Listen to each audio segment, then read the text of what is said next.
oui, na quoi aux amutuka na kena no maluku.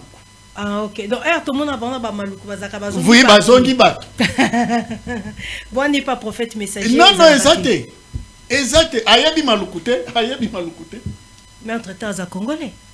Mais otomoni kutu camarade ne bakola sika moko ya bazaki na tomoni lelo exukisi maloba nyo Mosadi na Nzambe eza na bisika anyataka te. Soki anyati il y a une raison.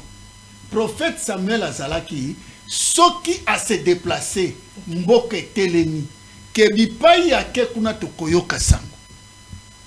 OK, merci beaucoup tokozongela yo. Na kati ya plateau to yambi mama Philo au pesa parmi bateau baye par la biso lelo pour nous souhaiter bonne fête de naissance à prophète messager Emmanuel Dodi. Maman Philo, bonjour. Bonjour Maman Sophia, madame la presse. Bonne vous bien? Nous allons très bien par la foi et miséricorde. Merci. OK, merci. Question ya liboso na lingina tuna yo, ezali ke na tuna eloko nini esalamake yo kangamana prophète messager Emmanuel Dodi. Wana otali caméra de l'autre côté au téléspectateurs bazolanda. Merci beaucoup Maman Sophia pour la question. Vraiment eloko esalaki ke na kangamana le prophète messager Emmanuel Dodi. Pour moi vraiment c'était les enseignements. Les enseignements. Les enseignements, oui. Parce que tant na yaka awa mbali boso na assistaki na culte nayoka qui est malamuti. J'avais des difficultés à comprendre l'enseignement naye. Après je priais na sambelaki na senaki na nzambe vraiment afungolanga matoi. OK. Alors un jour comme ça nayaki kutu culte te. Nazaki na nzela mais j'avais déjà pris l'habitude il y a kolanda culte en ligne. OK. Alors nazolanda en ligne. J'écoute les prophètes en train d'enseigner par rapport à occultistes. Alors là, je venais de chez ma tante, qui est aussi... te comprendre déjà. Alors, quand on a eu qui enseignement, et papa les a qualifiés des idiots utiles. Des idiots? Des idiots utiles. Ah bon. OK, na rozongi la... Pasteur Jameli pour expliquer ngaba idiot utile wana. OK Alors enseignement wana Maman Sophia ça m'avait beaucoup captivé et yango moni na lobaki non. Nayaki avant na bandaki na kotalela et puis ngai d'origine de naissance pardon nazalaki témoin de Jéhovah. Témoin de Jéhovah. Voilà. OK. Les lots comment affranchi? Affranchi 100% avec 3 baptêmes. Confirmé. Affranchi. Pasteur Jameli. Alobi affranchi 100% avec 3 baptêmes. Yo ibisi so mama 3 baptêmes. To ibisi so ka baptême. Na ozongi la op place. OK maman. Merci. Alors en parlant de baptême, c'est l'un des enseignements aussi. Qui a fait à ce que Nazala toujours les lots accrochés na message et messager. Oui, parce que je ne savais pas au départ, dans notre enseignement, il y a Captiva Kinga pour la première fois. Ouais, c'était ça. Pardon. Le deuxième enseignement, c'était sur la Bible, qui a 3 paroles dans la Bible. Là, c'était captivant. 3 paroles dans la Bible. 3 paroles dans la Bible, Maman Sophia. Alors, je suis née na famille nanga mobimba, papa, maman, bandeko nanga bazaba témoin de Jéhovah. J'ai commencé à enseigner aussi et à prêcher de porte en porte la Bible, mais je n'ai jamais su qu'il y avait 3 paroles dans la Bible. Alors, enseignement on a toucha kinga et captiva kinga et pesa kinga lisusu posa ya koyoka de près et ya kolanda enseignement ya prophète pour na comprendre na mozindo qu'est-ce qu'il voulait dire par là. OK. Voilà. La monique est belé. La monique ba biloko esala ke kangama na prophète messager est belé. Kalika moko et ya olingo suka. lobaka moko suka. OK, d'accord. D'accord. Ya suka maintenant c'était le baptême. Baptême. Le baptême, oui. Je me rappelle à l'époque, quand on a eu quelqu'un enseignement, on a eu courage, na kotaki na bureau, na kene kotu na papa parce que je ne croyais pas à ça. Je ne croyais pas à ça. Et puis, na qui explication nanga. Après, na koma qui convaincu et na qui peut décision. Il y a un baptême et na trois baptêmes nanga na qui ango. Il y a une chose très importante qui est restée, Maman Sophia Wana. Na kobima na plateau na yo te sans que na mentionné yango. Tozolanda yo, ba téléspectateur pe bazolanda yo, doyen pe azolanda yo, yemoko prophète messager Emmanuel Dodi azolanda yo. Merci Maman Sophia. Alors là, c'était, je sais pas si je peux qualifier ça comment, eloko botami nango, eloko ovanda nango, ekota yo na makila. Et quand tu as tina moi l'épinière, au longolango, ça n'a pas été facile. Ah bon, c'était quoi? Non, pas du tout. C'était quoi? D'abord, je viens de vous dire que je suis témoin de Jéhovah. Oui, oui. Maman, au coli baebiso que Jéhovah, c'est le vrai Dieu. Oyaboué, pour le messager à l'obi, Jéhovah, Azafodi, c'est un démon. Maman, nalala quitté. Ok. Ça m'avait beaucoup dérangé. Hermoko nazo qui même baïdé que na kokende lisusu te na citadelle. Jéhovah, c'est un démon. Ok. Mais nalobi non. Il faut na lukana yeba. Alors tant na ekolanda enseignement, na ekozwa réponse. Na salle peu de momies, le quoi na famille nanga baza ba témoin de Jéhovah. J'ai commencé aussi à les expliquer merci la baza. Vraiment c'était ça. C'était ça, merci beaucoup. OK, d'accord. Avant nazongi la pasteur Jean-Mélie, nalingi otala na caméra au salaba veu na yo, il y a naissance, il y a prophète pour un prophète messager Emmanuel Dodi pour bato baza tellement belé bazolanda. Avant. Merci maman. Je préfère naver na kolo bango na anglais ou bien kana lingala. Attends anglais. Ayoka anglais papa pasteur Jean-Mélie ayoka anglais. Ayoka très bien. Ayoka anglais. OK, comme doyen lobi que prophète messager Emmanuel Dodi ayoka anglais okoki koloba anglais. Dad, today is a great day. It's the day of your birth. So I don't have so many things to say, but all I can say, thank you. And I'm very grateful for your life. We thank God for allowing you to be what you are, the prophet, the great prophet.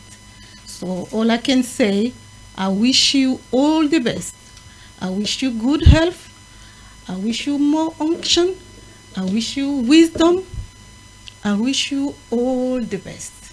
So what we are doing for us as free people, les affranchis, and the entire world is a great job. Thank you for sacrificing your life, your time, your energy, and everything you are. Thank you. Happy birthday, our Lord, our King. Thank you, Daddy. Merci beaucoup, Maman Philo. La kanisi ezambala soukate. Tu as un bon plateau spécial pour ton plateau spécial et belé na RTV. Merci beaucoup. Merci Maman Sophia pour cette opportunité. Vraiment, je vous remercie du fond de mon cœur. Merci beaucoup. Pasteur Jean-Mélie Nazongelio. Tozo yamba batu bazo leka pona koloba kopesa baveu na okilika moko Maman Philo autoloba alobi prophète messager Emmanuel Dodi parmi ba qualité na ye o tozo célébrer les lots na kati na plateau o bozo lobela pour za jour oye abotamaka ezali que na kati na Bible toza na 3 paroles. Kati na Bible toza na 3 paroles ndenge nini. Po wana moyena tuneza te ya za parmi bandimi. Mais ce que vous na tuna yonde oza doyen na kati na Bible 3 paroles ndenge nini. Na kati ya Bible eza na maloba ya bato. Na kati na Bible eza na maloba ya bato. Baloba. D'ailleurs apôtre Paul a signé. Alobi ici je crois que c'est moi. Il y a lobaki. Il y a maloba ya Satana. Il y a pe maloba ya Nzambe. Na kati na Bible. Na kati ya Bible. Omonde na zotala.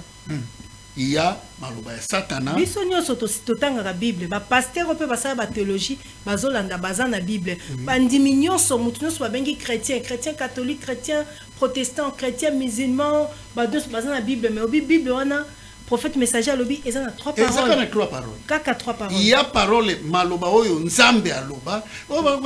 Kanga nzambe na liloba na ye, est-ce que yebi nzambe na loba ki liloba wana? Neti nini nzambe aloba ki te na liloba. Neti oyo verset lobi, oh Dieu, je viens. Oh Dieu, je viens. Je viens accomplir ta volonté. Accomplir ta volonté. Mais nzambe azakana lola ou bien azakana mabele. Bon, wana ba pasteur de ba répondre. Non, attends yo ko tu répondre. Nzambe azaka likolo be nzambe azaka na se. Nzambe azaka likolo te. Très bien. Mais si ko nzambe azaka na se. Mutu wana lobi oh Dieu je viens. OK. Aye pa ya nzambe oyo ya solo ou bien munguna ou bien il fallait me saler ça. Mais voilà ce que ça parole ani. Pour toujours ba parole. Et ça c'est parole à Satan. Parole à Satan. C'est le fils qui s'adresse à l'ennemi maintenant.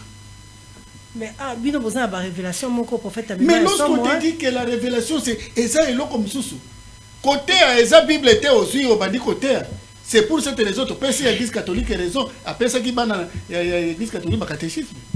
OK likambu ya 3 baptêmes na kanisi po bato nyonso tout balingi ba comprendre ba 3 paroles za na kati na Bible et sengei na bango ba ya na kati na église ya ministère des affranchis église universelle pentecôtiste charismatique ministère des affranchis pour ba ko découvrir c'est quoi maman au filo à lobby sous comme il y a 3 baptêmes.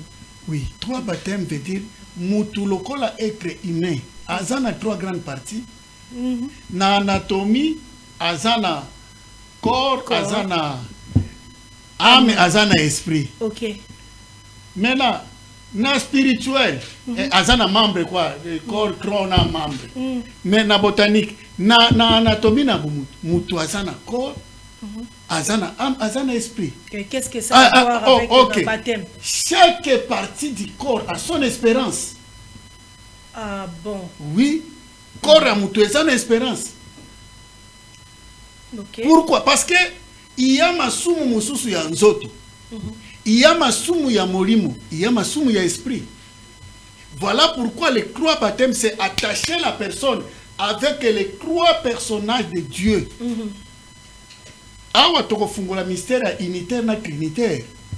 Dieu est trinitaire. Dieu ne travaille pas si Jésus n'est pas là. Dieu ne travaille pas si Christ n'est pas là.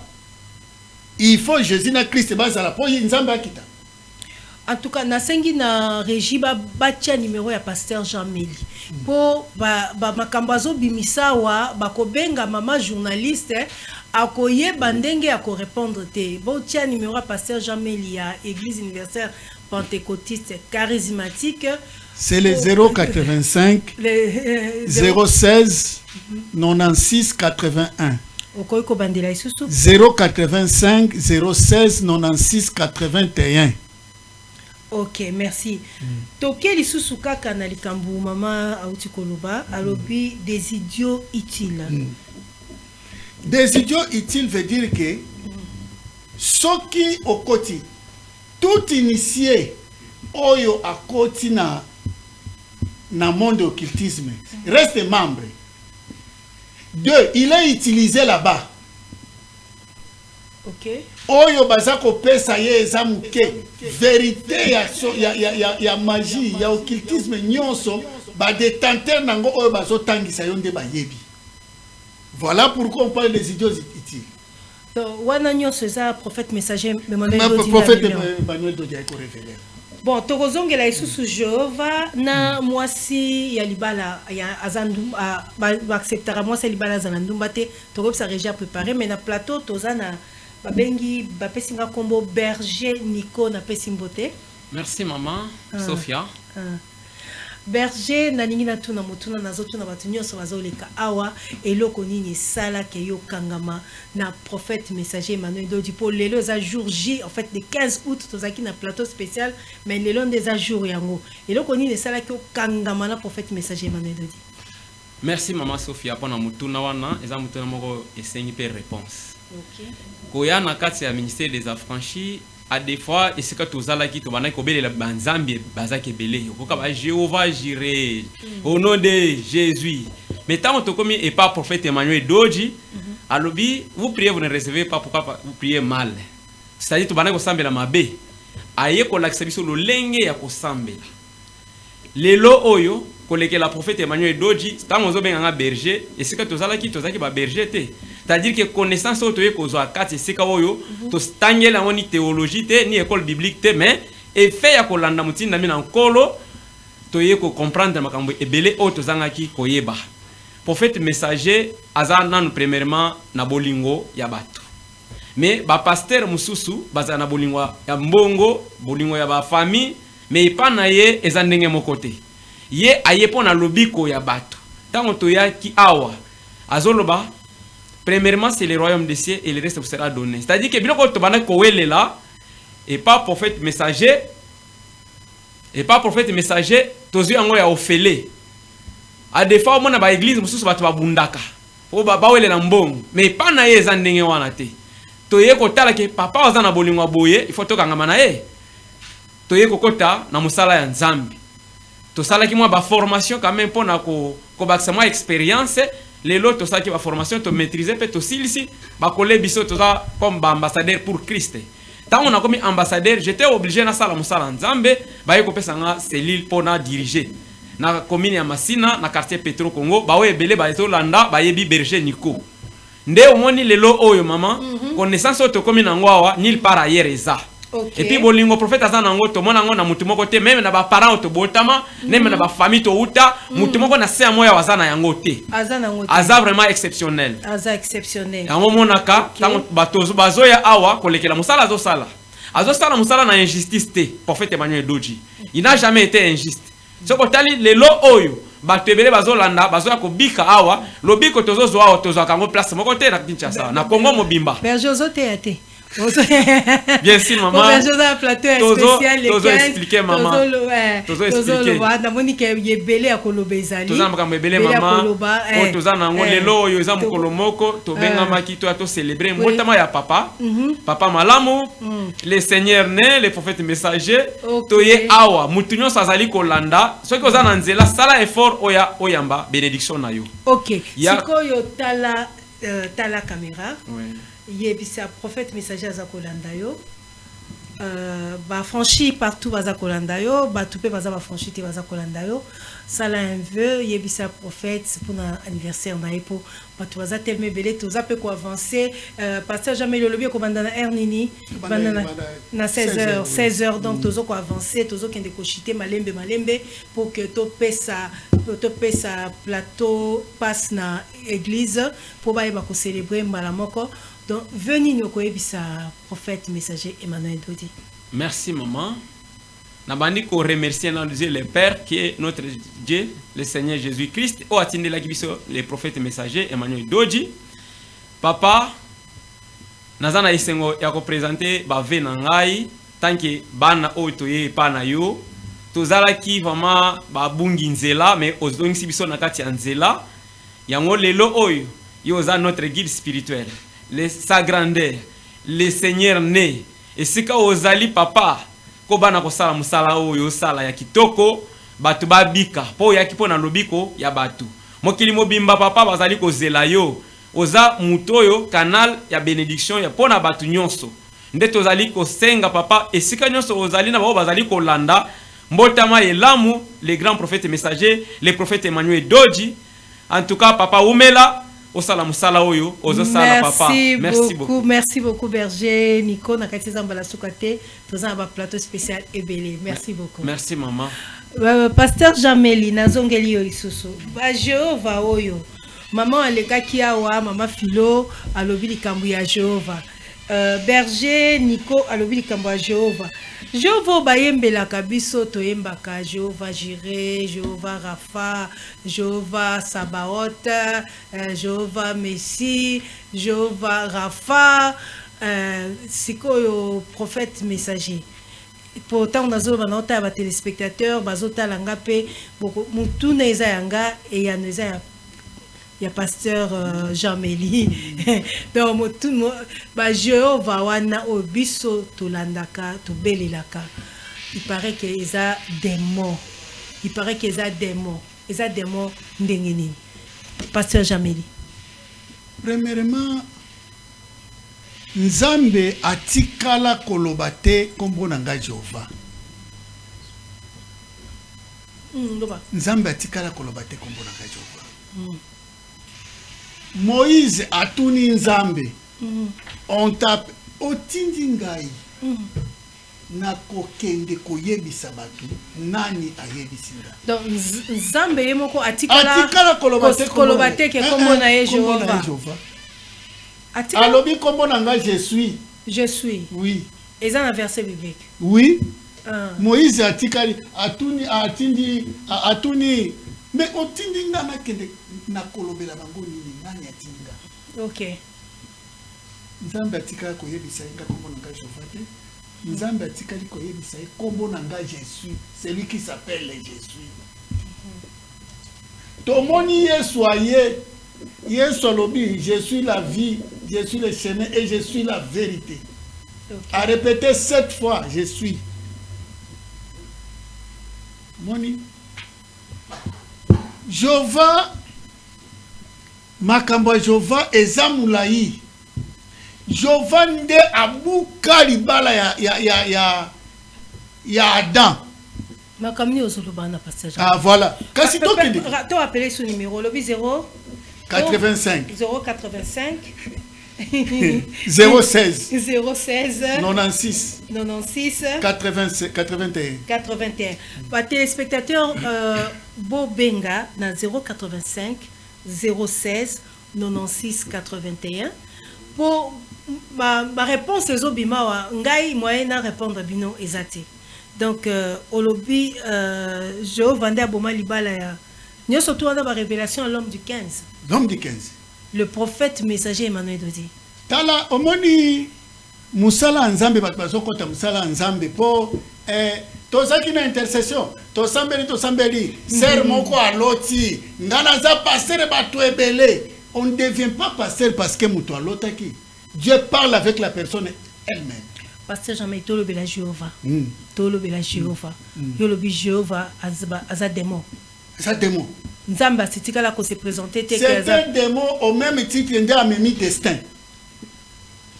To yoka ba pasteur nyoso soi-disant grand toqué dans le cimetière notre père voulait faire ceci et cela mais le destin en a décidé autrement. Oui, le destin en a décidé autrement. Destin, ça vient de l'ennemi. Et vous n'êtes pas un zapé. Bon, téléspectateur, numéro de téléphone ici dans le lobby. Tout que vous avez pour les lots, tous célébrer le 15. Tous célébrer le 15. Makambu et Belé. Batu bazo sambela biloko yo bayebite. Na yo quand même Lor Mbongo que j'aime beaucoup. Abimisi nzembo pona chofa. Ko ke Lor Mbongo ayebi nzambe. Bon, Lor Mbongo pe asana ba pasteur na ye. Ba pasteur na ye ba yebi nzambe. Tango na lobi ke pasteur nyonso na lobi na Kinshasa ko mokili mo bien. Ba yebi chofa. Na yo ki nani même pape. Même pas téléspectateur, Maman Lombongo Topesi Ombote, Zoa numéro 085 016 96 81, Tounande, pasteur Jean-Mélie, a coupé sa réponse pour Nani, prophète messager Emmanuel Dodi, à l'oba que Jéhovah Azademo. To kiti na plateau, to zabiso mon côté, Bapesinga Kombo, Toza na Papa Théo Topesi Mbote. Mbote maman. Papa Théo, les lots ont célébré le 15, na plateau spécial le 15 août. Tolingi kotuna motuna na zotuna batunya soto bazoyawa. Et loko nini et ça là que yo okangamana prophète messager Emmanuel Dodi. Oui, merci mingi maman journaliste. Et dali qualité ya enseignement. Évidemment tozalaki pe na ngambo wana mususu. Toyaki awa na ministère des affranchis pour na kaya maladie. Mais tant que tu es cas maladie, évidemment, tu kutani na makambo to yoka nanute. Ok. Qualité et enseignement, révélation. Ok. Et ça dit que un pied dedans, un pied dehors, un pied dedans, mais finalement, et c'est une décision. Ok. Puis la décision est tout le monde et c'est une tikala parce que ça m'a cambo to yokate et ça m'a cambo to salela nanute. Alors vie n'a pas comment être transformé à partir de là. Neti nini o yokate. Bon, tu as quoi apprendre parce que surtout comme il y a juste la période de moisson 2015. Et tout le monde a na ba Kinshasa mobimba ba toyoka ka tout le monde a 50 jours il y a moisson fait il y a 50 jours à moisson. OK, d'accord. Alors koyoka ba enseignement wana to tikala koyoka yangote et puis ba célébration on appelle to tikala ko sala yangote. Bien que toza issu d'une famille pastorale. Okay. Mais biloko wana to tikali koyeba te to tikali koyoka yangote. Donc to poussani moi muke to koyoka lisusu ba biloko ya mariage. Mariage. Donc toza na trois sortes de mariage. To tikala donc ba yepsa biso que non. Et vous êtes unis pour les malheurs, pour les pires, tout ça, les bonheurs. Or, ah ouais, vous bon côté. Monique, la qualité, on a donc, tu t'es koyoka yangote, tu es bien yangote. Jusqu'à ce que tu es obligé, il y a qu'à renouveler la veine pour que pire, on a est long. Pasteur Jameli, dans un kayo. Ma campagne sur la Kobimisa, dans un kayo. Oui. Papa Théo a tout connu sa biso trois sorties à mariage à l'obi ba pire ben toi et que ba tu baba na ka ceux qui ba osala mariage to kuta mona mokili que on se marie pour le meilleur et pour le pire c'est quoi papa Théo a l'obi que ba ko ba pire wana eza ndengo wana te eza trois sorties à mariage on peut expliquer moi moké avant to merci beaucoup merci pire eza quartier général ya nani ngande na ma ngande na za na ba question yondo za na ba réponse pire eza quartier général ya Satan pasteur Jameli naza ko répondre par rapport na question na yo olobi tokuta yango na mokili tokuta sinde yango ngana tuna bi mokili eza quartier général ya Satan non mabelo tango munguna nzambe a précipité munguna a précipité ki wapi na mabele non aye ko ça la quartier général na ya. Nous avons le monde et ça quartier général et ça muto avant Dakar. Le monde c'est le quartier général de l'ennemi, le ciel c'est le quartier général de Dieu et l'ennemi a son quartier général. C'est le prophète messager Manuel. Le prophète messager yende mutabimisi le abimisi biloko oyo. Moni. OK. Maintenant, est-ce que batu babala na rapona pire?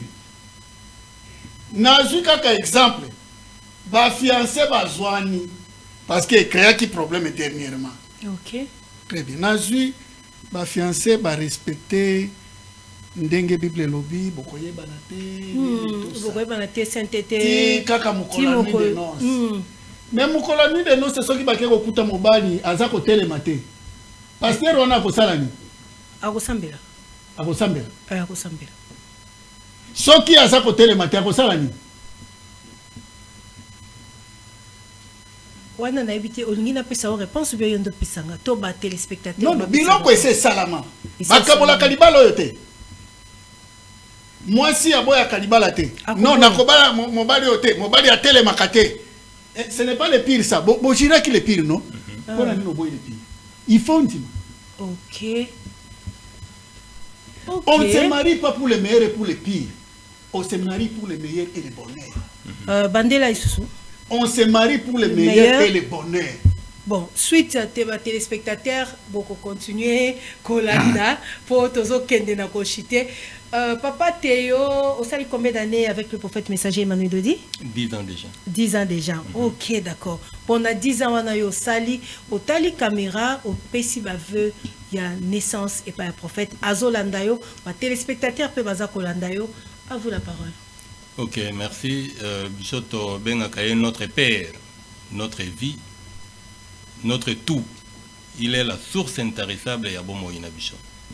Parce que katina yende bomo ina fezu lolenge. Katina ye oyo toyebaki te nde toyebi. Alors, ba vena biso ezali ke nzambe tata apesa ye bomo imulai pour que milimo na milema kolekela œuvre na ye na se na moi oyo eyebana kobika parce que ya ye mpo na lobiko ya bato e bato wana bayebana kokoba kobika pour que nyonso ezala malamu. Ok, merci beaucoup. Tosengi na régie, notre réalisateur a balancé les biseaux ba élément ya souhait pour te souffler un peu dans le plateau. Merci à vous régie.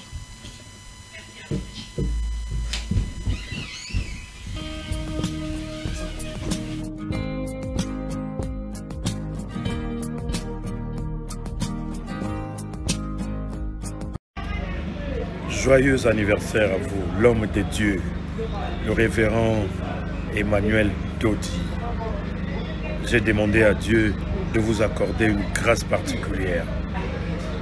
Bonne santé, longévité, prospérité, qui vous donne la force de demeurer toujours dans son service pour sauver les âmes. Joyeux anniversaire, beaucoup de bénédictions de la part de votre frère, Rock Boto, l'artiste premium. Alléluia. Ah, joyeux, joyeux, joyeux. Et aujourd'hui, allez, joyeux anniversaire, prophète Emmanuel Dodiou, Botama Ilamoué. Hey, joyeux anniversaire, nanararara. Joyeux anniversaire, papa, le prophète de la nation, Emmanuel Dodi. Qui dit bonheur à vous, parole de Manassé Sindamana Store, chanteur animateur et Jésus, Soukaïna.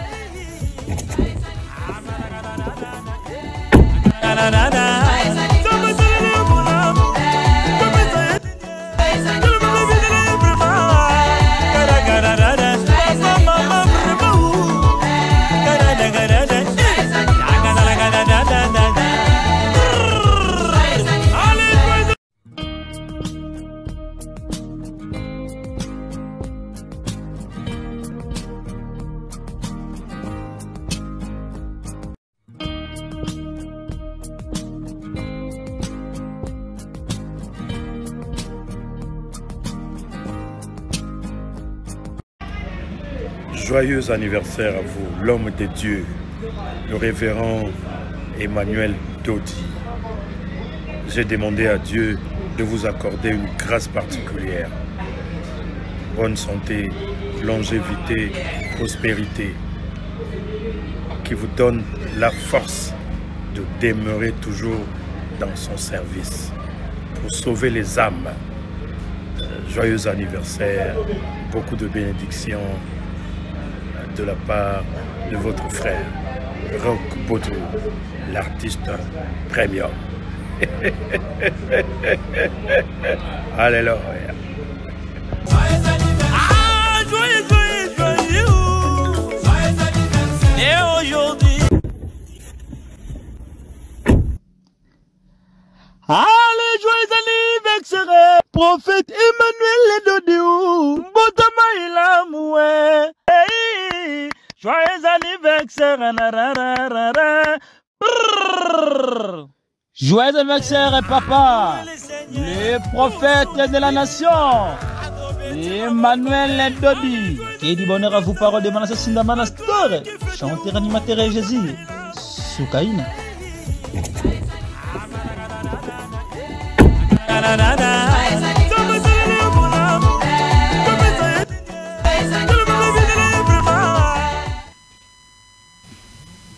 Merci Régie, merci beaucoup Pius, notre réalisateur Smart.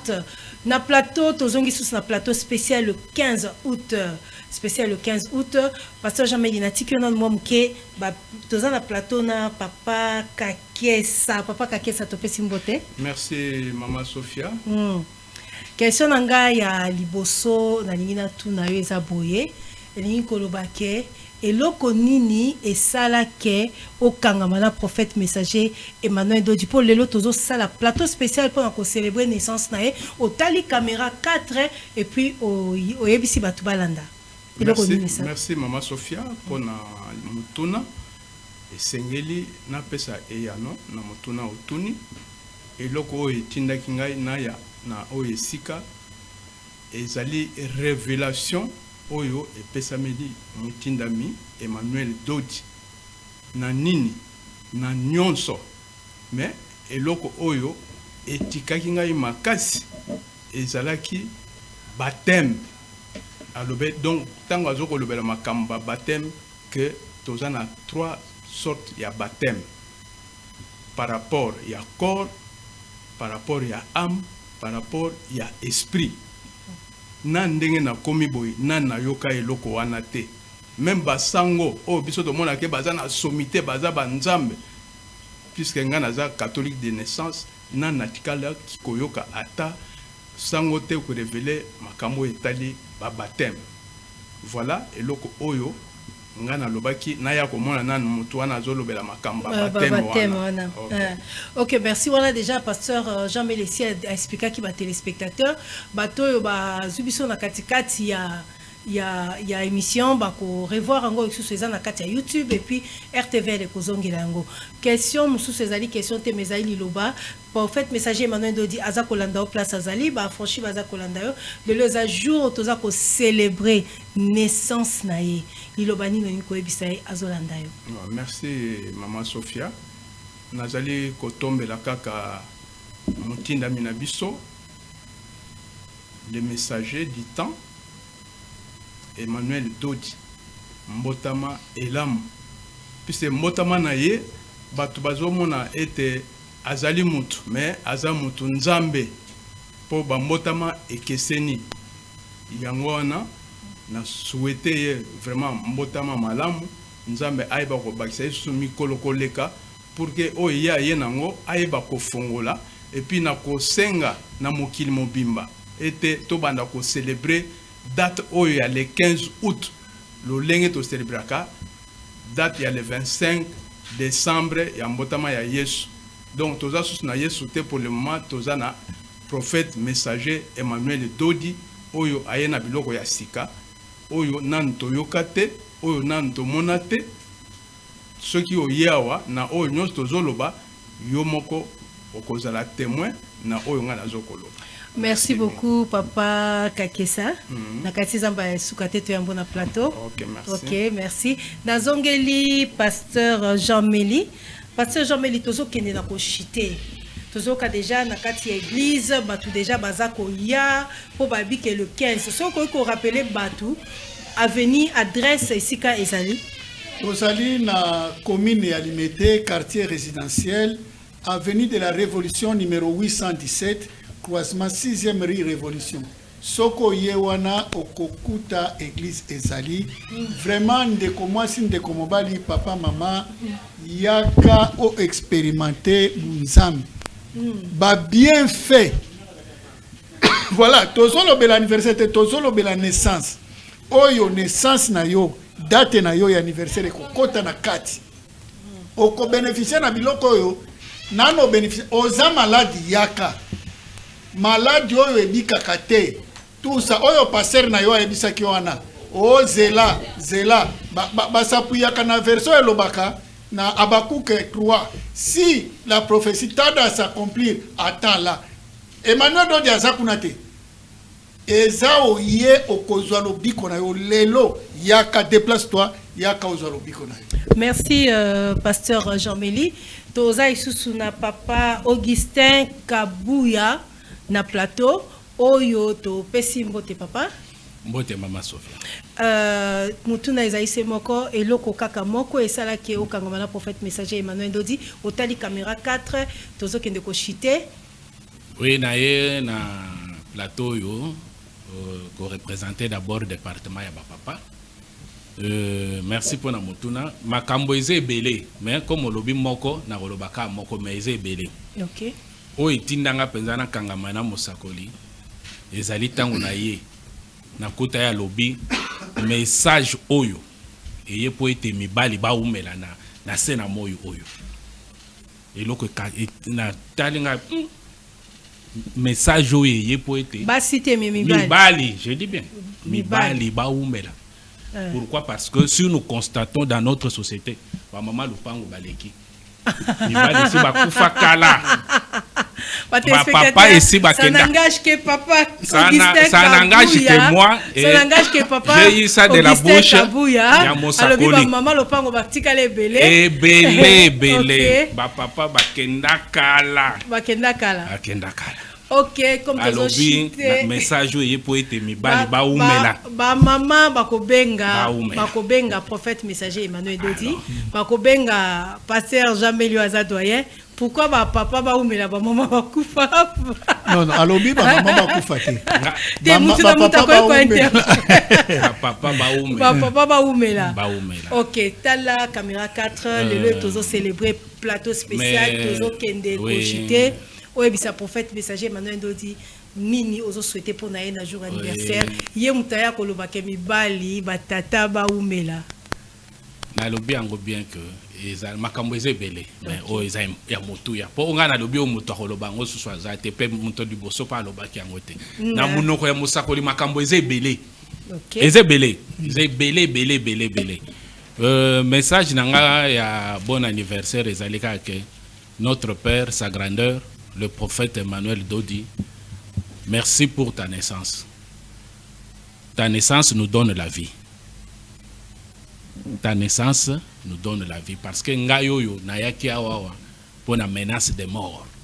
Donc soki na kuta na ganayote, mbele na sina kufa. Mbele na sina kenda na ce jour de mort na monde du silence. Mais tangu ndeko Alexis Bondeli à l'hôtel ngai doto nzoka bandoto wana ezalaki ko se répéter tango na ye na kutani na yo ngai yo lelo na zoloba plus de 15 ans de vie donc oyo bateyaki ke ba année de grâce na ba année de foi je suis en train de vivre cela dans ma vie wumela nzambe tata pambola yo bon anniversaire jile jibwa jileng jile jibwa jileng na compte ya département ya ba papa. Ok, merci beaucoup. Compte à département ya ba papa. Wana chef à département Kombonani. Na yeko représenter papa Damien Mawik. Papa Damien Mawik. Oui. Oyo topesi mbote isika azali papa Damien Mawik topesi mbote chef à département ya ba papa. Merci beaucoup papa Kabuya. To baluki e pas pasteur Jameli. Pasteur Jameli tozo kende ko chité. To lo bakaka likambu ya nini TikTok moko zaki koleka prophète messager azoloba basi bazo silika po soki ba ye na église na bino ya place au prophète messager Emmanuel Dodi azali guide spirituel bazo tomboka po azoloba basi ya mabala bako sala kindumba te neti azoloba mibali bako yiko sala régie balancele biso nanu estrewana Nzambe na bandi na mwasi ya libala sala kindumba te tala baka nyonso baka mwasi te limbisanga peto polo na ekolo na lingi na lobela na kuna tengana na bika yo bikati ekolo moko balobi boye mukashika se baka kabunji c'est-à-dire eloko baka te kabunji za nyama aza richesse soko kutena nyama siko posona ye wana za richesse nde bapesi proverbe wana mwasi aza lokola poso ya awa ngai na betaka asi ya libala asengeli kozala ndumba ya pasteur ataka biloko oyo azalaka banga Nzambe na bandi na mwasi ya libala asala kindumba te tala baka nyonso baka mwasi te limbisanga peto polo na ekolo na lingi na lobela na kuna tengana na bika yo bikati ekolo moko balobi boye mukashika se baka kabunji c'est-à-dire eloko baka te kabunji za nyama aza richesse soko kutena nyama siko posona ye wana za richesse nde bapesi proverbe wana mwasi aza lokola poso ya awa ngai na betaka asi ya libala asengeli kozala ndumba ya pasteur ataka biloko oyo azalaka banga Nzambe na bandi na mwasi ya libala asala kindumba te tala baka nyonso baka mwasi te limbisanga peto polo na ekolo na lingi na lobela na kuna tengana na bika yo bikati ekolo moko balobi boye mukashika se bakakabunji c'est-à-dire eloko bakabakate kabunji za nyama aza richesse soko kutena nyama siko posona ye wana za richesse nde bapesi proverbe wana mwasi aza lokola poso ya. Merci, merci Régie. Ma maman Basili qui pour papa prophète messager à lobby Basi à Mabala. Bakoyeko sala kinumba te quelque part ngolo ba que prophète messager, c'est vrai que moi si alibala koyeko sala kinumba te. Donc azoko encourager mi bali ba sala kinumba. Non. Il faut qu'on comprenne que prophète na matoi ya bumutu nan avant qu'on ait na matoi ya bunza. Kasi c'est to lobby to kena bumutu. Bumutu elingi ko lobake. Moi c'est libala koyeko sala kinumba te. Mo bali pe koyeko sala kinumba te. Baza misato. Ya mutu nyama. Ah bon. Iya mutu na mutu molimo. Mutu nyama, mutu na mutu molimo. Na mutu molimo. Mutu oyo aza mutu kaka. Akoki kondima yango te. Mwasi oyo aza mwasi kaka. Akoki kondima te aza mwasi ya mutu azokende kolongola bilamba epa ya mutu mosusu. OK. Ça ne peut pas se faire ça. D'accord. Moni? Oui. Osambela te. Lelo mangomba ekomi partout. Na Kinshasa awa. Avenue moko église ata 10. Mais pourquoi Bundumba est comme bon? Musala ya musakoli ezali kozongisa lingomba na nzela. Lingomba eza mutu yonde goza wana oza église. OK. Zonga na nzela. Zomona. OK. Place to sangana ka c'est une assemblée. To yeto kutani lié de culte to bandiko sambela. Il faut que longola ba palere ya mabe. Atindi est-ce que oyoka ki musakola lobi on atindi mibali bo sala bundumba te alobi ndengona te oyo amitié atia alobi o prophète alobi mibali nde basala bundumba yende alobi ebimina munoko na yemo ebimina munoko prophète te prophète alobi mwasi alibala sala ka bundumba te mobali nini oyo a se concentrer ka bimisi mbongo na ye oya na ndako na ye po bandokende libanda. Na ba mama ba lobi bongo siko batata ndenge bazosala kindumba bango ndeza permis mais prophète ya lobi ndengwana te lobi yango te oyo ezosala e pasi ba français baloba qui se sent mauvais c'est mouche. Donc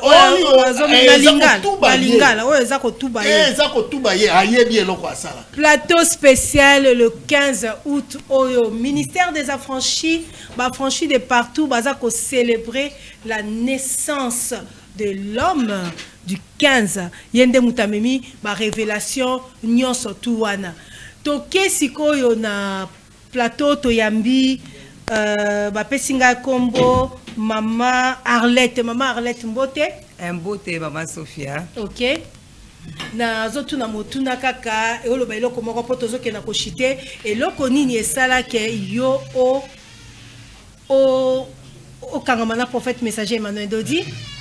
Oui, merci Maman Sophia pour la motuna wana. Eloko esala ke ngai na kangamana prophète Emmanuel Dodi parce que na tango na ye na kati église tozalaki na ba problème na kati ya famille na biso to bandaki makambo ezalaki ezosiba te mais to bandaki kosambela na kosambela wana to bandako yebaka ko lobi nzamba kosala o nzamba kosala mais tango to yeko comprendre to yeko yoka ke tozali na trois niveaux ya délivrance ya ba esprit ya ba géa na ba être mais biso tango tozalaki kuna na ba église sika to bandaki ko yungana to bandaki ko sambela to bandaki ko sa délivrance kaka ya ba esprit ya pamba nzokande dimension na biso ezalaki ya ba géa na ba être tango to komi na kati ya église universelle ya prophète Emmanuel Dodi to yeko kuta délivrance ya ba géa na ba être pe musala pe ya délivrance wana esalemi na vie na biso ba vie na biso efungwami makambo efungwami tomoni bolamu yango tokangami na musakoli prophète Emmanuel Dodi.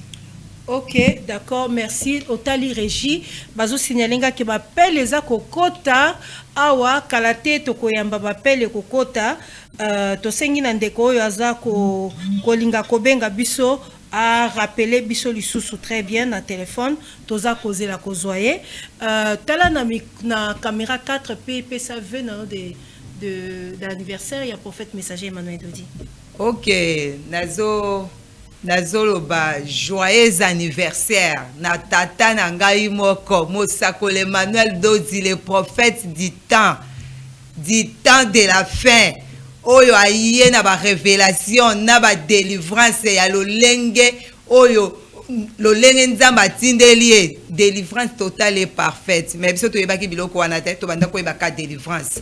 Papa umela papa okangoli ngai na famille na ngai mobimba. Papa to bandaki kokokata koloba te mais kolekele pai na yo papa na ngai tango bandeko na ngai ba moni vie na ngai ndenge échanger toye na biso na bana na biso na se ya makolo na yo po ete musala oyo sali kati na bomoi na biso papa nzamba abatela yo owumela po ete ba génération na biso ata bao bakoya na sima baya kobika na bolamu wana papa umela joyeux anniversaire papa na ngai esengo mingi ya kokoma mukolo oyo papa na ngai abotamaki poso ke abotamaka te mbele ngai oyo naza délivré te mpo na nyokwamaki mingi na bamakambo oyo ngai nazalaki na yango me kokoma na se ya makolo na yo papa nzambe na yo asali vie emonani tokomi koseka tozangaki espérance tokomi koespérer tokomi koseka tobandaki kozanga kimia tokomi na esengo en tout cas papa umela po ete mokili mobimba baza na recherche ya muto ya kopesa bango solution na ba problème oyo bango bazali na yango.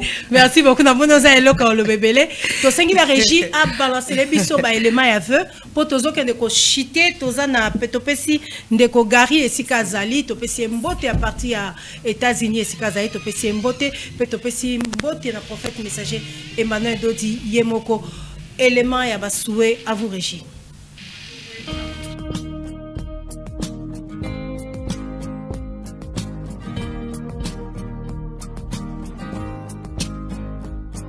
Joyeux anniversaire aux visionneurs de l'EUPC, ministère de Zafranchi, le prophète Emmanuel Dodi qui fête son anniversaire aujourd'hui. Depuis Nairobi, Geneviève Monazio, homme de Dieu, je vous souhaite plein de bonnes choses, que le Dieu que vous servez avec intégrité, avec sobriété, soit avec vous, qu'il vous renouvelle encore de ce bonté. À partir de Nairobi où je me retrouve, je vous souhaite, papa, plein de bonnes choses. C'est de la part de votre fille Judith Kupimba que je fais cette vidéo, j'enregistre en tout cas pour vous souhaiter encore une journée merveilleuse dans sa présence, accompagnée de vos filles et fils. Profitez en tout cas, papa. Merci. Le 15 août, événement. Le 15 du 8e mois, c'est-à-dire aujourd'hui, toute l'humanité fête la naissance d'un homme.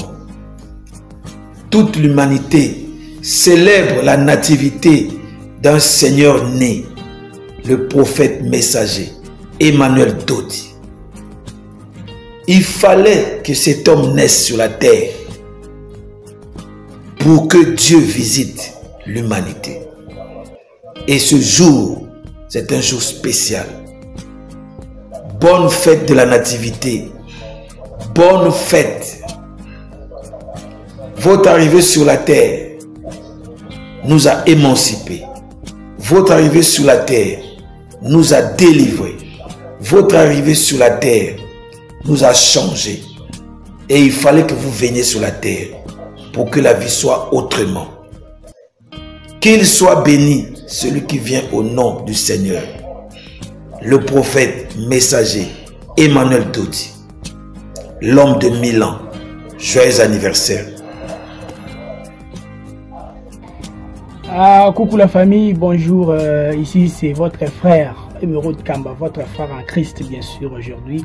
J'aimerais souhaiter un heureux anniversaire au prophète messager Emmanuel Dodi. Un heureux anniversaire au prophète messager Emmanuel Dodi. C'est Emeraude Kamba de la part de Judith Kapemba. Un heureux anniversaire à notre prophète messager Emmanuel Dodi depuis Nairobi où nous sommes pour les chans Emeraude Kamba. Hello la famille, bonjour, je suis teacher Hakim Kakimosiko, journaliste et réalisateur de live streaming. Je souhaite un heureux jour d'anniversaire au prophète messager de ces temps, Emmanuel Dodi, le visionnaire de l'IUPC, ministère des Affranchis. Pour le compte de Dream Télévision, nous vous souhaitons longue vie à vous, prophète Emmanuel Dodi. Joyeux anniversaire au prophète messager de ce temps, Emmanuel Dodi, de l'église Les Affranchis, de la part de Congo 26 Télévision, la chaîne de l'unité nationale. Prophète, nous t'aimons beaucoup et nous sommes heureux de votre naissance, de votre venue sur la terre des hommes. Vous êtes une bénédiction pour le peuple de Dieu et je sais que le Seigneur a encore beaucoup à faire avec vous. Longévité, paix, grâce vous accompagne au nom de Jésus.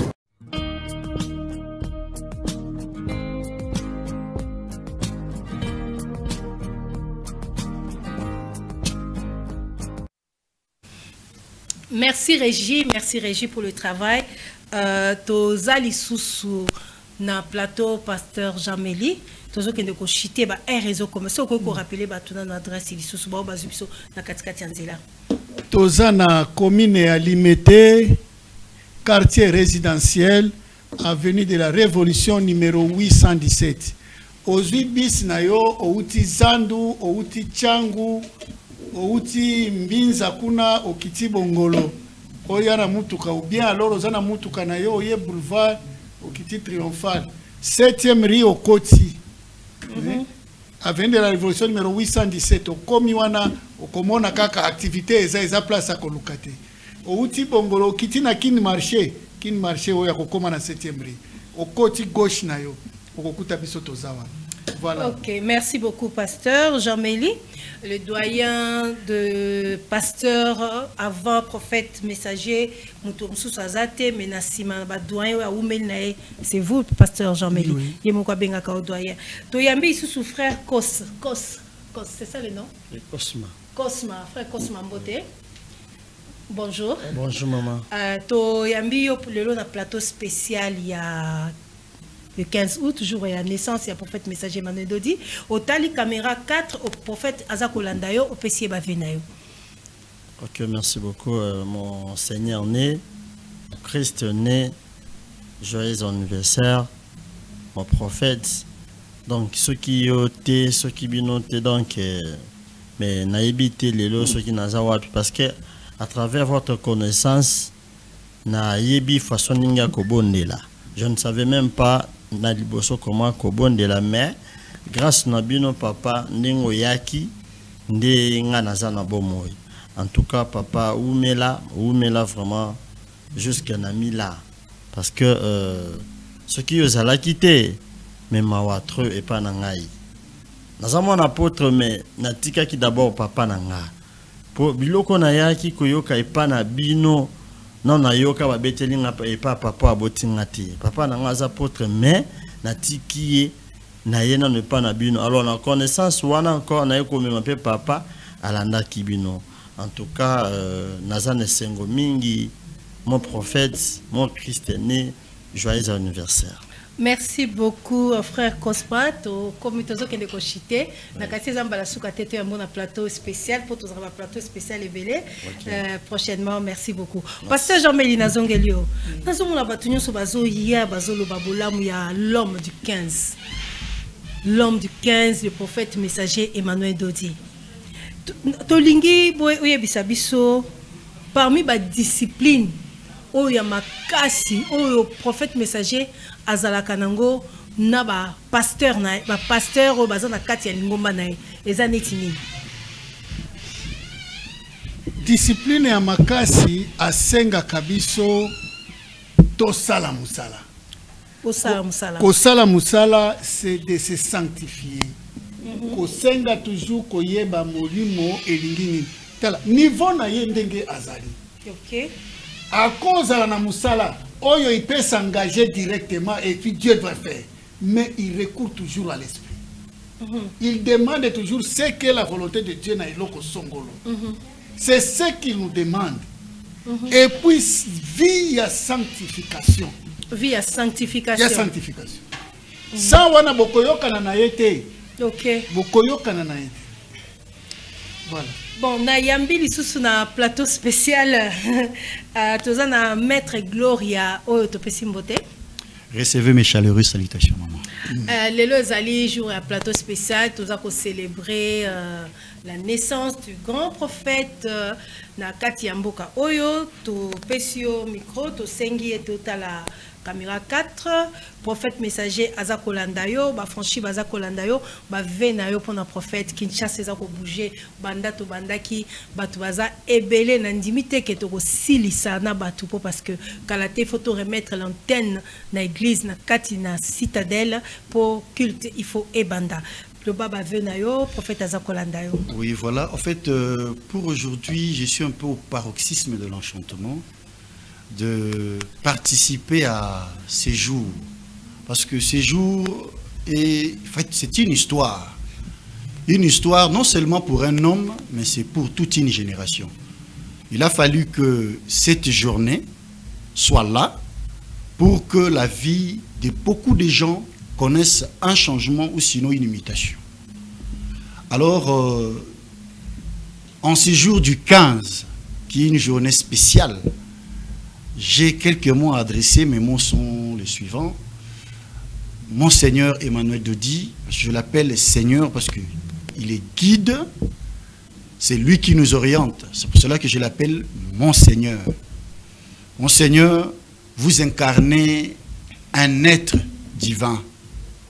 Dieu a fait de vous un Dieu au milieu des hommes, surtout devant l'œuvre de l'ennemi. En ces jours qui marque votre naissance, marque le changement de la vie que j'ai connue. Jadis, aujourd'hui, ma vie a changé. Si Monseigneur Emmanuel Dodi, tu n'étais pas né en ce jour, nous autres, peut-être, nous aurons dû avoir une carrière bâclée. En ce jour, Monseigneur, je te souhaite tout le vœu du monde, en fait, tous les vœux de l'humanité, dirais-je. Joyeux anniversaire. Puisse Dieu le Père continue toujours à vous garder, afin que nous autres qui sommes de l'élite intellectuelle, que nous puissions toujours continuer à venir puiser en vous, afin que nous puissions moderniser et changer ces pays. Encore une fois de plus, Monseigneur Emmanuel Dodi, joyeux anniversaire. Merci beaucoup, Maître Gloria. Bien, on va comprendre que on a ça français. Voilà. Pour moi, et bien, quand ils ont la soukate, tu as un plateau, on a vu sur les 15, il y a plateau spécial pour tous un plateau spécial et belé. Merci beaucoup. Nazongeli, Pasteur Jean-Méli. Pasteur Jean-Méli. Au lobby, prophète messager Emmanuel Dodi a senga cabine sanctification. Mais namona ke prophète messager Emmanuel Dodi a trop dur envers ba pasteur na ye nyo surtout ba pembeni to yoka to mona eleka ba bengana ba mususu agangela ba mususu na pleine église boyeza en direct azoloba ba pasteur nazo peksa bino botika boye mais tout à fait. Mais tout le monde a une église mususu te ba pasteur mususu ba sala ka ba remarque na ba pasteur mususu te na koto no ko expliquer ndeni. Tout à fait, c'est parce que alingi excellence mingi. Alingi ba pasteur na ye batu oyo baza pembeni na ye bazala lokola ye. Moni batu balo bandenge bakoloba, mais lui il consulte l'esprit. Qu'est-ce que l'esprit lui dit par rapport à ceux qui sont à côté de lui? Vous mona alingaka mingi to évoluer to botambuma kitoko. Voilà pourquoi à manchaka mote baoyo abengana bango na tina baoyo abengana abengana bango na tina soki bazali abengana bango na tina. D'ailleurs pourquoi? Parce que abengana kambala moko te akobenga yo akotraiter na yo makambu to na bino makambu na kimia na kuku. Lorsqu'on lingi koyoka te, là, apanzi opolele, parce que négociation est zate. Makambo nzambe, za makambo nzambe, makeza makambo ki camarade te. Ok. D'accord, merci beaucoup Nariji. Pour comprendre que nous avons appel les akokita na téléphone. Moi na répondre à m'appel en direct malamoko ezate. Na yambi na plateau, maman Kombo Opesi Kombo s'il vous plaît. Bonjour Maman Sophia, bonjour mon pasteur, bonjour à tout le monde qui nous suit en ce moment. Comment on a Maman Mireille Moussaba? Maman Mireille, oye na plateau spécial il y a le 15 août au Tozolo Bela. Naissance, toujours célébrer naissance, il y a prophète, messager Emmanuel Dodi. Tala na caméra 4 et puis Azo Landayo, Pesa Bavenayo. Mes respects, mon prophète. Mon papa. Mon papa parce que Bobo Tanga. En tout cas, naye ko présenter Bino Bavenanga le plus meilleur et le plus sincère. Ou mais là vraiment. Parce que Bobo Tamanayo et ko Kabolanga na Mokili. Vous n'allez pas vous poser la question pourquoi, parce que Oyebi Moussalozo Sakatina Bomoinanga, là où je t'ai, dans la boula, Koye Babino, Pekondima Bino, et façonné Bisso, et Sali Bisso Lolenye Moussousou, Tozuit délivrance na sama kolona Bino, Yango Toye Kaka, Kotombe la Bino Botama Malamu, parce que Soko Botama Kite, Nga Mireina Nanga Ebanga, Nga Mireina Nanga Ramonanga, Bamonanga na Lolenge Tozala Kikuna, na Bisika Kutu Ata Mutakoka Kuta na Bisote, mais tant que na Sena Makolo, prophète Emmanuel Dodi, les loto Monani, les loto Yebani, les loto Zuya Motuya, Oezali délivrance. L'autre zui motuya oezali nzela oekomema biso na lola. Mon papa de cœur, mon papa que j'aime beaucoup, petit anniversaire à vous.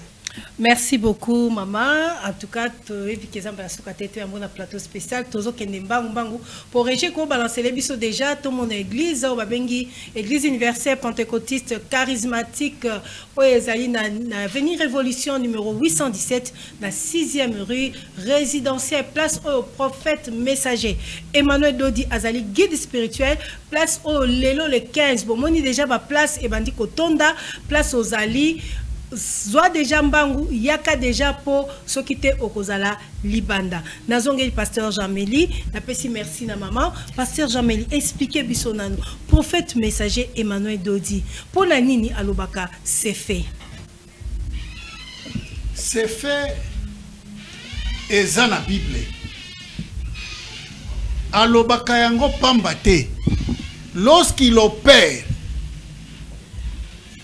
Alobi c'est fait. Alobi, lorsqu'il te dit c'est fait, c'est que situation na yo est une solution. Problème na yo est une réponse. Makambo na yo est siri. Guérison na yo est zwami. Alobaka yango pambate. Zomona. Il faut que tala basali na Nzambe. Oko vanda epesi okanda olobi azoloba nini nazoloba nini nazoloba oyo matoi na yo elingi koyoka oyo yo olingi koyoka te parce que so yoka makambo wana ebele ememi yo nulle part lelo oyebi bato baza na ba église bavandi pona ba intérêt musala ezosala te bavandi pona makambu songolo intérêt moko songolo mais awa musala nzambe zo salama bisika nyonso ozali yaka balobela yo wana comme ça c'est fait oyo journaliste atuninga maman journaliste atuninga balobela yo soki situation na yo kotikala ndenge soki maladie na yo wana eumeli ekoma ndeko na yo ekoma muninga na yo olobaka maladie na ngai yo yaka balobelo lelo c'est fait comme ça lobby okobenga ngato solo pasteur Jean-Méli bakolobela c'est fait wala toninga to tuna to yeba ce qui réellement ezaka biblique biblique oui ok bon na zana plateau na maman Ndaya mbote mbote maman journaliste Bamandaya, prophète messager Emmanuel Dodi aza kolandayo, tala la caméra 4, ba franchi baza kolandayo. Lelo tozo célébrer naissance, il y a prophète messager Emmanuel Dodi. Et lobanini ozanango ya koyebisaye.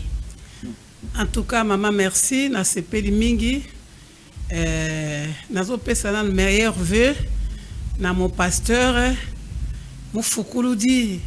que j'aime beaucoup ya sali mingi pona ngai alongola nga na liwa soki ete me tango tokutani sute nazo pesa ena no mbote mingi ba meilleur vœu na sepeli lisusu pona mbotama na ya mokolo lelo mbotama wana soki abotamaki te me biso ba misusu tozali te lokola botamaki yango moni biso ba misusu tozali biso ba misusu tobiki na makambo ebele totiki ba masumu tozaki basi moko ya masumu tozonange na potopoto lokwa bangulu sikole tokutani na ye kokutana za grâce mama na ngai tokutani na ye en tout cas to changer OK ngai mama lekindaya nazaki na kati ya potopoto nazaki na kati ya masanga nazaki na kati ya impudicité ya masanga mais ko banda na kutani na mufukuludi na yoki message kotinga en tout cas impudicité pananga eza rasute masanga ezate en tout cas na zonga penza na nzela yangwana naza ko pambola papa oyo na pamboli e mokote na mama oyo abotaki ye na papa po batindela ki biso mosungi munene lokwa bayembake bana Israël na kati ya Egypto balukaki mosungi osunga bango babelelaki yawo biso pe tozwi mosungi osunga biso c'est Emmanuel Dodi mufukuludi na loko opesa etele na sengo makasi donc okota zo kota ngape na ozo ya ngapo alobike lesa mpunda lesa yo donc biso to yambiye ye pas opesa so bénédiction atosengeli pe to so bénédiction hein merci maman Ndaya mais ozana kati ya département ya ba maman département ba maman mon konzi ba département ba maman penga kinga maman Micheline to pesimbote maman Micheline et à département ba maman ya église universelle pentecôtiste charismatique alobi yende mutatindio oui en tout cas wana za maman charismatique aza maman na biso to lingaka mingi en tout cas pour ngai soki bomoninga na kati tando oyo ezali yende moto akomisinga lesika oyo pote na panza sango na pesa papa ba bonne meilleur vœu na ye na pamboli maman Micheline les grandes dames oyo azokamba ba mama oyo azosala po biso tozala soki yete me nazana kati tandate. Merci beaucoup maman Ndaya na kaisi zambala sukate po ba plateau spécial eza ebele. Merci beaucoup tokutani. En tout cas merci mingi boya biso pe tobiki totiki masumu to ana sama kola mosakoli ma malade elongwe boya bokoza décider. Bonne fête. Merci beaucoup. Merci beaucoup. Dozongeli pasteur Jean-Méli. Pasteur Jean-Méli nazo yo kapenza eza vraiment ko chauffer po tozo ka batu bazoya est-ce que un moko régie akoki ko balancer biso et sikato mona citadelle kuna ndenge nini ezokende batu bazo continuer kokota toza komona bino batu bazo kolanda biso na itanga ike bozo mona déjà nyonso ndenge nini eza koleka. Pasteur Jean-Méli prophète messager Emmanuel Dodi aza mystique mbotama na ye mystique makambo azosala mystique ngana lobeli makambo wana te ngana lobeli toutaki koyamba batu na plateau à le 15 ye moko prophète messager Emmanuel Dodi ye moko apesi tozozela Sandra li naza kokota kala mingi te ye moko apesi prophète messager Emmanuel Dodi ye moko apesi en tout cas bo excusez biso pour makelele na plateau batu baza ebele na couloir apesi ba vélo na département quelques jeunes bazai kozala apesi bango ba vélo apesi bango ba moto plutôt ba signalinga et pas ba cameraman apesi bango ba moto nga lobi vélo apesi bango ba moto tout ça apesi bango ba moto mibale frère moko Jérémy moto mibale frère Moussousou apesi moto moko azaki garde corps na ye na frère Moussousou berger moko boye pe isusu apesi na simaye ko pesa yondo yebinga nazo ko kanisa kaka étant que journaliste ce que za koyelanga na apesi mama moko mbongo $1500 et on a bi prophète messager Emmanuel Dodi mystique et ayeko pesa lisusu dimanche tozaki tozoleka Kinshasa eza ko bouger apesi ex danseuse Sandra Lina auto yamba na plateau awa et on a bi prophète messager aza mystique nié abotama lelo tozo célébrer pour akabakaba akokanisa orphelin te ba orphelin oyo bazangi tata na mama akokanisa bango te pour ka pesa bango ki akende koluka ko pesa batu ba moto siko kende ko pesa danseuse wana ex danseuse. Merci beaucoup. Bolandanga bien. Bazolanda tala pe caméra 2 pour ba. Éphésiens chapitre 2 et lobi boye. Verset 10. Nous sommes nés pour de bonnes œuvres.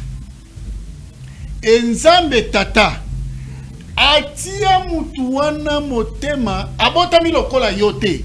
Ozana kanda, ozana hene, ozana koina batu, ozana makambu kiliki. Il a été né pour de bonnes œuvres.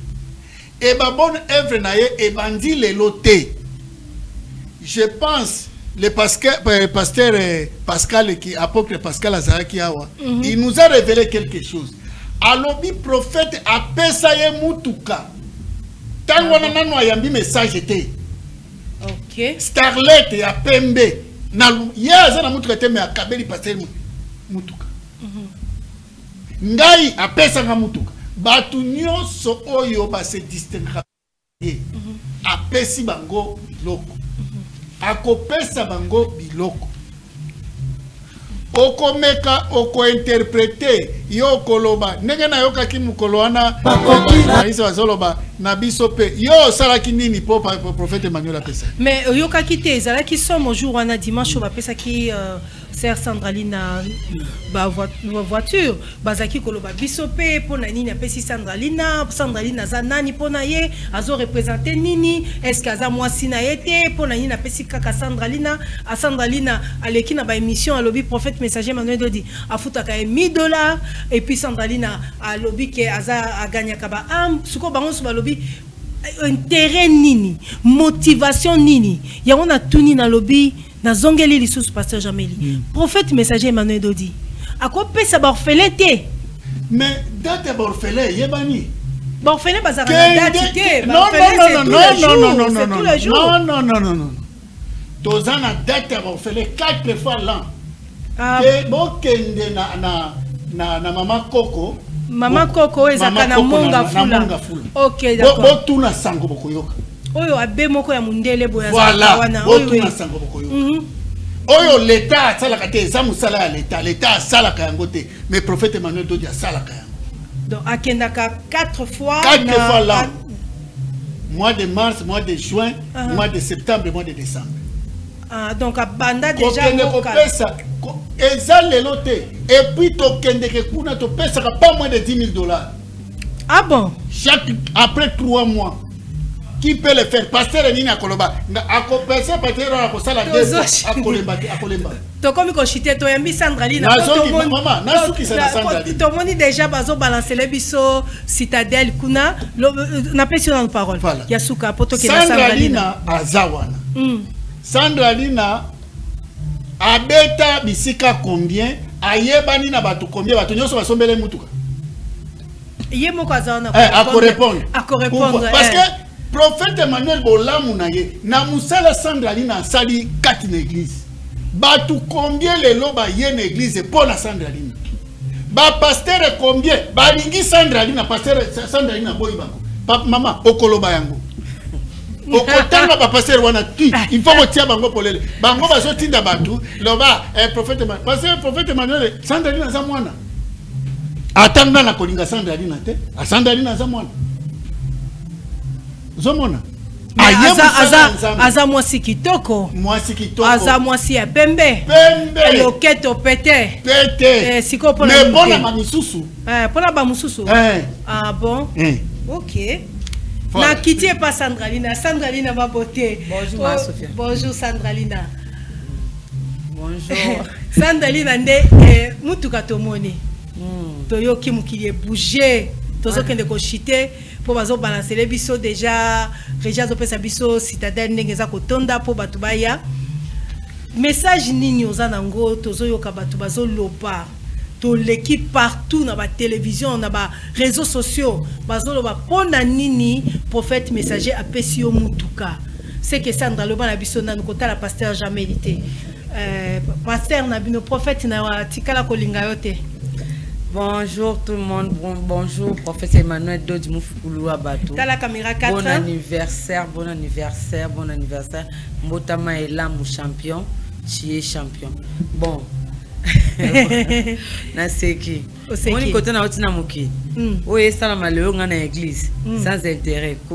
Côté nga na uti simba. Ava sombelo ata mwa moto pambo.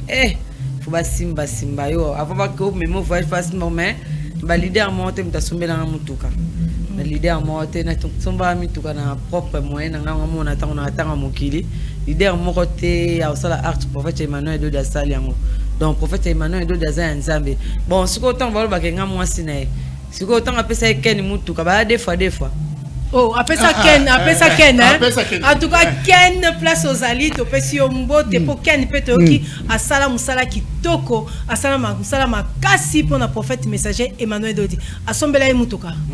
Siko tanga asomela lupango, na tanga asomela mutuka. Victime ezaka po na za na étoile mo etungisa bato. Ba yebike prophète Emmanuel Dodi za père spirituel nanga. Église était à kindumba lokola awe ezate. Pénétration na ko pénétration. Bon siko balingi na pénétrer na kota na bima na kota. On a pénétré trop pour pénétration trop dans mon kil. Ah on a une anganzo te pema na ke nanga lola na prophète Emmanuel Dodi.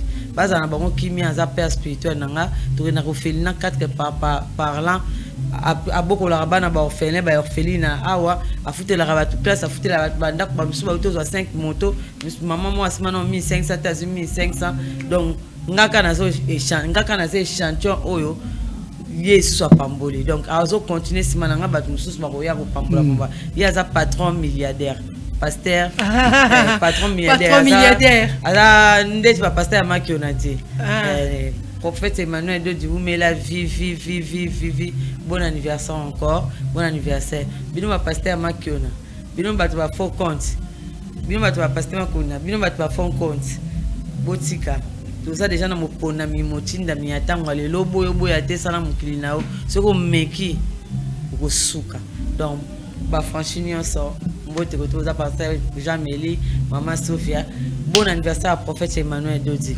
Donc merci beaucoup. Merci beaucoup sœur Sandra Lina. Oui omoni makambu pasteur prophète Emmanuel abimisaka. Il y a au moins, écoutez, il y a deux types de prophètes.